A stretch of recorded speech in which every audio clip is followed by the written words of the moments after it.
কিভাবে হ্যাক হলো আমিরে জামাতের সোশ্যাল মিডিয়া হ্যান্ডেল এক্স?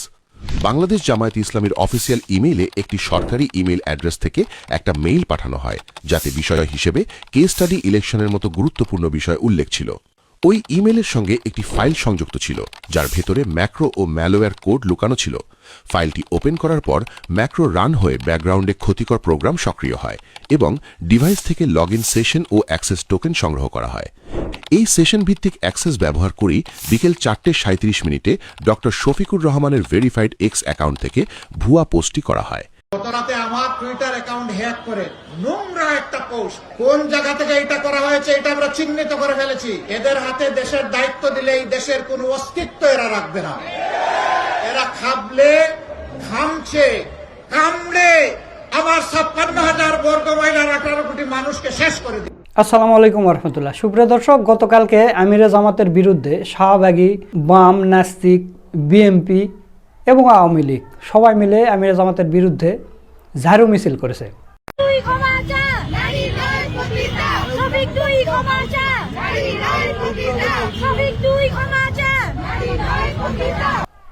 তো ঘটনাটা কি আপনারা জানেন যে আমিরে জামাতের Twitter account, x account hack করা হয়েছে। হ্যাক করে সেখানে একটা পোস্ট লিখে দিয়েছে যে যারা রুমের ভিতর থেকে বের হয়ে, বাড়ির ভিতর থেকে বের হয়ে চাকরি করে তারা পতিতা।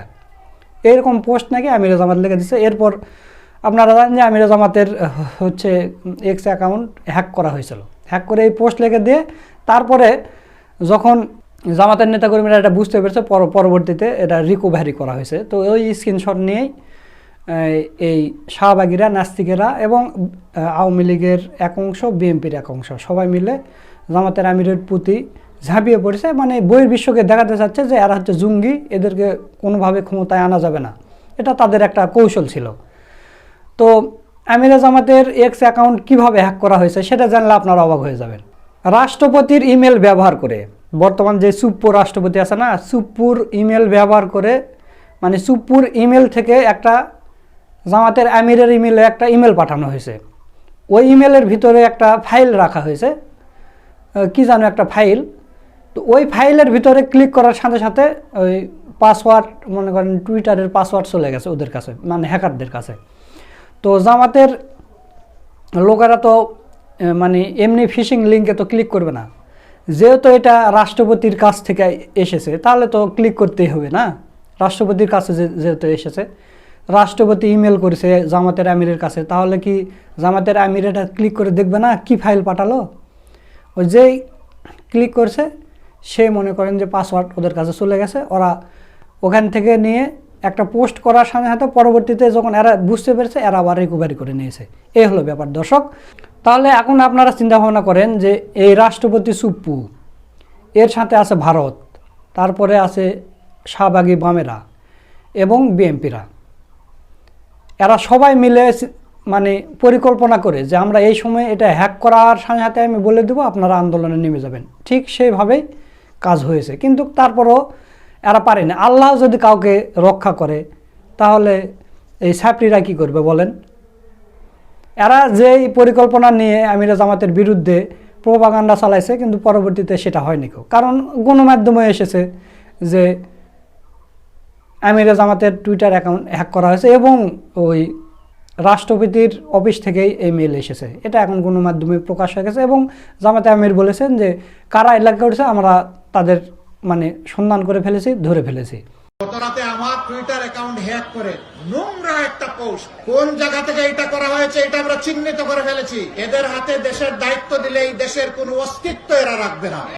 তো প্রিয় দর্শক, এই ভোটের আগ মুহূর্তে এসে জামাতে ইসলামীকে এবং আমিরে জামাতকে বিতর্কিত করার জন্য বিএনপি যে পন্থাটা নিয়েছে, আসলে সৎভাবে নিজের অভিজ্ঞতা দিয়ে, নিজের যোগ্যতা দিয়ে তো জামাতের সাথে, শিবিরের সাথে লড়াই করার মতো এদের কিছুই নেই। এই কারণে এরা এই মানে পিছনের দিকের রাস্তা বেছে নিয়েছে। তো এটা নিয়ে তাদের লাভ হলো না ক্ষতি হলো সেটা আপনারা আজকের ভিডিওর মাধ্যমে জানতে পারবেন। বিএনপির নেতা মুন্নী চৌধুরী তিনি এই বিষয় নিয়ে অসাধারণ কিছু কথা বলছেন। চলুন আমরা সেই ভিডিওটা একটু দেখে আসি। আসসালামু আলাইকুম, আশা করি আপনারা ভালো আছেন।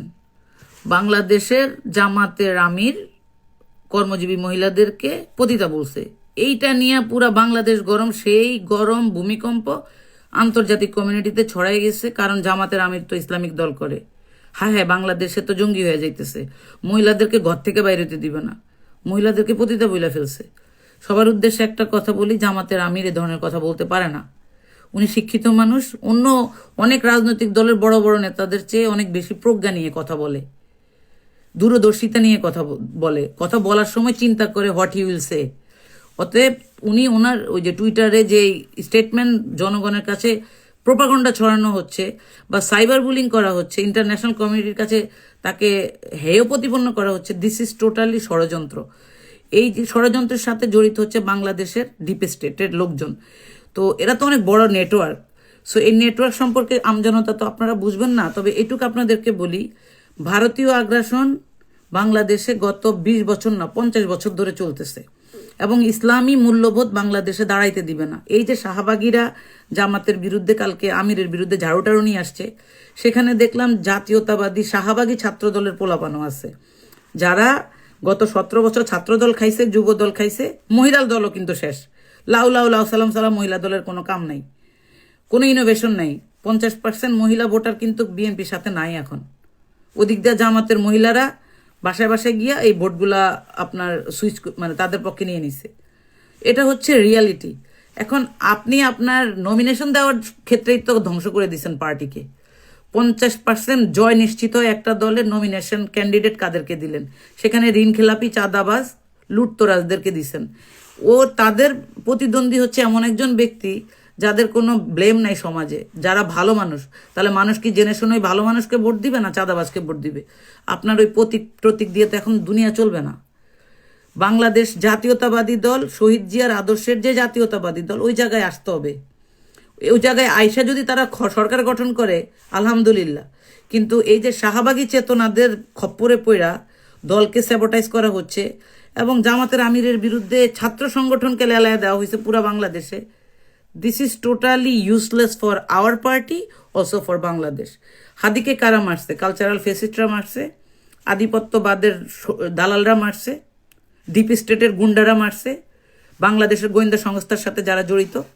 এই কথাগুলো বললে আজকে দেশে থাকলে এই কথাগুলো আমি বলতে পারতাম না, মেবি আমাকে মাইরা ফেলতো। This is the fact. এবার নির্বাচনে বাংলাদেশের মানুষ এটুকু অন্তত আপনারা তো বুঝেন, গত 18 বছর হাসিনা বাংলাদেশে ইসলামী মূল্যবোধ দাঁড়াইতে দেয় নাই। মামুনুল হকের মতো ইসলামী স্কলারদেরকে ডান্ডা বেড়ি দিয়ে কোর্টে উঠানো হয়েছে, জঙ্গি বানানো হয়েছে, মাওলানা সাইদি সাহেবদেরকে খুন করা হয়েছে, তারপরে আজহারি সাহেবকে দেশান্তর করা হয়েছে। আপনারা এগুলো তো ভুলেন নাই, রাইট? তো ওই জায়গা থেকে জামাত সহ অন্যান্য ইসলামিক দলগুলো ঐক্যজোট হয়ে এখন রাজনীতির মাঠে আছে এবং তারা ভালো করতেছে। এটা কারা সহ্য করছে না? যারা বাংলাদেশকে দালাল চাকর বানায় রাখতে চায়, বাংলাদেশের যে লুবি রাজনৈতিক নেতাদেরকে মানে যে কুত্তার মতন খাবার দিলে করে খায়, এরা কিনা যায় আর কি, যে সমস্ত তাদের কারণে তারা এখন উৎপাত শুরু করে দিছে। তোরা জামাতের আমিরের বিরুদ্ধে ঝাড়ু মিছিল করস, প্রতিদিন দেশের মধ্যে হাজার হাজার মাইয়ারা ধর্ষণ হয়, কই তোদের তো শাহবাগ এইসব নিয়ে কথা বলতে দেখি না। অনেক রাজনৈতিক কর্মীরা হ্যারাসমেন্ট হয়, কই কথা বলতে তো দেখি না। ইউনিভার্সিটির শিক্ষিকারা হ্যারাসমেন্ট হয়, কথা বলতে তো দেখি না তোদেরকে। এগুলা কি মানুষ বোঝে না? এখন বাংলাদেশের মানুষ খুব ভালোভাবে বুঝে। বাংলাদেশের মানুষ এটা বোঝে যে এই দেশে এখন বাংলাদেশি জাতীয়তাবাদ, ইসলামের জয় চায় মানুষ। অতএব জামাত যদি সাংগঠনিকভাবে জনগণের কাছ পর্যন্ত যায় সরকার গঠন করতে পারে, এটাতে আমার কোনো দুঃখ নাই, গো ফর ইট। একই সাথে বিএনপিও যদি সরকার গঠন করে আমার কোনো সমস্যা নাই, কিন্তু আমার দলের যে ক্যাম্পিং স্ট্র্যাটেজি, আমার দলের যে শত্রুপক্ষকে মোকাবেলা করার strategy, that's make us sick. ঠিক আছে?